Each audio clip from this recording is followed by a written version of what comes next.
এখন জানিয়ে দিচ্ছি পুঁজিবাজারের আজকের দিন শেষে লেনদেন পরিস্থিতি। বুধবার ঢাকা স্টক এক্সচেঞ্জে ডিএসইএক্স সূচক 13 পয়েন্ট বেড়ে দাঁড়িয়েছে 5243 পয়েন্টে।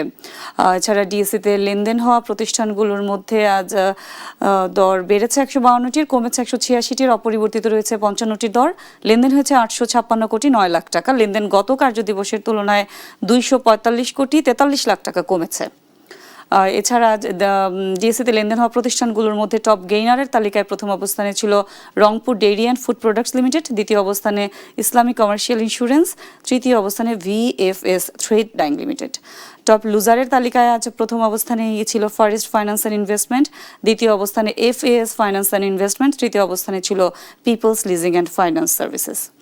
আমরা যদি চট্টগ্রাম স্টক এক্সচেঞ্জে দেখি সেক্ষেত্রে সার্বিক সূচক আজ কমেছে 13 পয়েন্ট, কমে দাঁড়িয়েছে 14,670 পয়েন্টে।